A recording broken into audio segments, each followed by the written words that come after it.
Hey guys, Kanji here, how you doing? Hope you're having a great day. Dragon Ball Super Superhero is almost here. Well, there. It's just over a month away from release of April the 22nd in Japan with a looming release date for the summer in the West. And every day, there's almost something new to talk about with this movie, which is part of the fun about knowing so little about the movie, and it's also part of the problem with knowing so little about the movie. We all know that this movie has not been shy at changing characters' appearances, aging them up, and of course, as we've seen with Piccolo, granting new forms. All hail Ultimate Piccolo. Now, I would like to say, before I get into today's video, that it's an absolute delight to see Piccolo get some love, as he's one of the greatest characters in Dragon Ball and Dragon Ball history in general, and has been falling off the radar since the introduction of Semi-Perfect Cell. Has a long time to be falling downwards, so it is so refreshing for not only Piccolo to get a new form, but for a non-Saiyan character to get a new form. I don't actually think that's happened in quite some time. I don't think it's happened since Golden Frieza.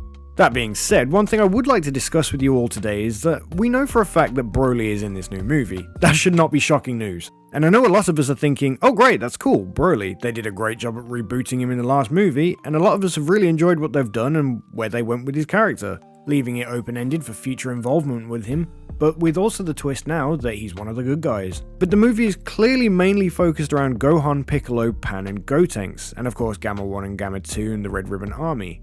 So if Vegeta, Goku, Beerus and Whis are going to have little involvement in the movie other than spectating what's going on in the film, why on earth is Broly there? Why would you waste popping the fans with Broly's reappearance if during the film he's just going to be sat picking his nose and twiddling his thumbs? Well, other than to excite fans, Broly is clearly there for a purpose of training with Goku and Vegeta, which is great for Goku and Vegeta, right? Training with the guy that constantly got stronger during the movie and was learning as he fought, to the stage where he was going one-on-one with a fused Super Saiyan Blue in Gogeta after only just learning how to become a normal Super Saiyan in the movie. It's funny, I don't really think I've heard anybody say anything negative about Caulifla and Kale's speedy power boost in the Tournament of Power ever since the Broly movie came out, because now it's just become common, especially if you're to consider how quickly Tagoma got all of his power back in the Resurrection F arc of Super.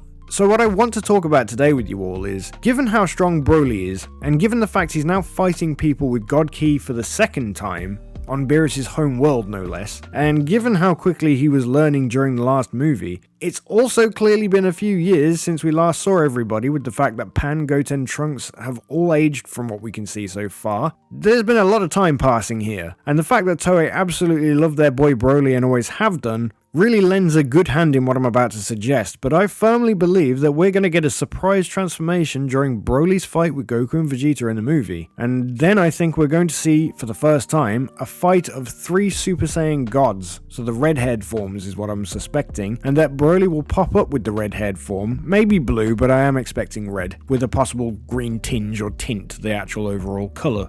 It just makes logical sense from both a story perspective and a marketing perspective. I think this is probably Broly's main reason for being in this movie. To keep him relevant and to appeal to Broly fans, they'll give him a god form. It's clear he'd achieve it in the same way that Vegeta would do, through training rather than from the ritual, but I think this is a logical progression. Toei will want to make a lot of merchandise for the movie, as they do with all Dragon Ball opportunities, and given that this check figuratively is writing itself for them, it does make sense.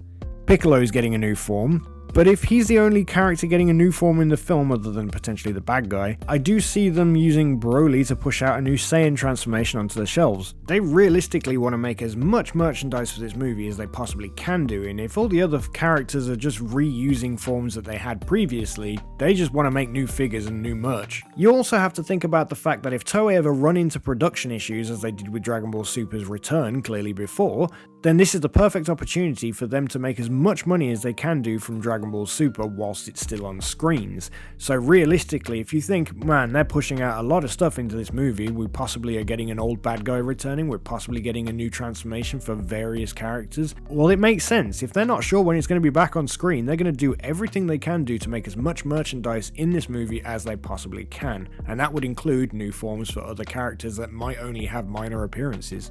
Remember, first and foremost, Toei have not arrived on this screen to tell you a story, they have arrived on this screen to make money. I know a lot of us are really hoping that Broly gets his own unique forms. Some of us are even hoping he gets his own variant of the Super Saiyan 4 transformation from Dragon Ball GT, given the strong hints and comparisons we witnessed during the Broly movie to Super Saiyan 4. But just because he might get this ability to use a god form doesn't mean we won't ever see green-haired Berserk Broly ever again. Logically, this would mean that the green-haired form would become a special attraction, something he only taps into when he's backed into a corner and is completely filled up with rage, where he loses control and it just sorta happens. And other than that, he can use his base form, Icarai and god forms respectively.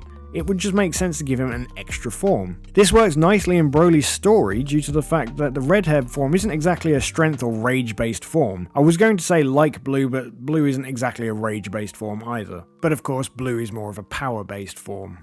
But other than the other transformations, it does make sense for it to be around red. And so this would help him focus and keep control of his power. This would also work well as a reason for him to learn it, because since Cheelai destroyed his shock collar remote in the previous film, there is indeed a fear of him going berserk again in future. Thusly, this gives him a good reason to be training with Goku and Vegeta to try and teach him to keep a lid on his temper. But anyway, that about does it for this video. What do you guys think? Do you think Broly will get a new form in this movie, or at any point in the future? And do you want him to get a new form? Or do you want Toei to only focus on the forms he already has? Let me know what you guys think in the comment section down below, and I can't wait to hear from you. Remember to leave a like if you enjoyed the video and subscribe for more Dragon Ball content from WK Kanji, and until we meet again, bye!